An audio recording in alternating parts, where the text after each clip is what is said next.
大家好，今天我们来探讨大模型智能体领域的一项重要突破。传统上，大模型通过输出结构化的 JSON 对象来调用外部 API。然而，这种方式非常死板，在面对复杂任务时效率低下。最新研究提出了程序化工具调用，也就是让模型直接编写并运行 Python 脚本来调用工具。本文将带你深入了解这项技术如何彻底改变智能体的游戏规则。首先，我们来看看传统 JSON 工具调用的核心痛点。在处理多步链式任务时， JSON 模式要求模型在每次调用后都停下来，等待接收结果，再进行下一次推理。这不仅增加了延迟，而且在高并发并行调用时，模型很容易丢包。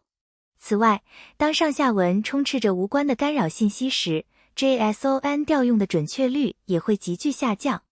为了解决这些问题，研究人员提出了程序化工具调用，简称 PTC。在这种模式下，所有的外部工具都被包装成 Python 函数存根。模型不再输出零散的 JSON， 而是直接写出一段完整的 Python 脚本。这个脚本在本地的安全沙箱中一次性执行，直接获取所有结果。这不仅简化了交互流程，还赋予了模型使用循环和条件判断的编程能力。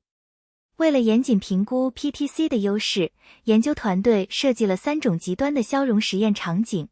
第一是链式调用，测试模型将前一步输出作为下一步输入的效率。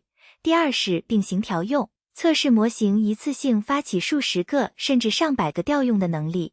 第三是上下文泛滥，在提示词中混入128个无关的工具定义，测试模型的抗干扰能力。实验结果令人振奋。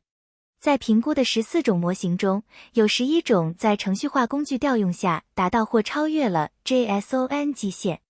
特别是最新的 GPT 5.6 家族，实现了超过 10% 的绝对准确率提升。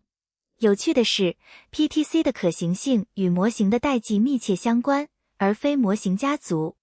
较旧的模型如 GPT-4o 表现不佳，主要是因为它们在生成多行代码时，错误地使用了字面量-n换行符，导致了语法错误。在链式调用中， PTC 展现出了巨大的速度优势。传统的 JSON 模式每一步都需要一次大模型推理，而 PTC 允许模型在单个脚本中计算中间值并直接传递。结果显示，在13种模型中， PTC 将强中时间缩短了将近一半，延迟比率最低仅为基线的 0.32 倍。这证明了将推理转化为本地计算能带来极大的效率提升。在并行调用实验中，研究人员发现了一个惊人的现象。当并发调用数量 n 增加时，传统的 JSON 模式会遇到硬性的结构限制。例如 Cloud Sonnet 5在 n 达到72时， JSON 调用的准确率开始暴跌，到100时直接降为0。而使用 PTC， 模型只需写一个简单的循环，在 n 等于100时依然能保持100%的调用准确率。这彻底证明了代码作为智能体机制的优越性。尽管 PTC 表现优异，但它也存在一些局限性。首先，目前的基准测试使用的是回显存根，无法完全模拟真实 API 返回值对后续步骤的影响。其次， PTC 需要在系统提示词中嵌入完整的 Python 模块定义，这带来了一定的 token 开销。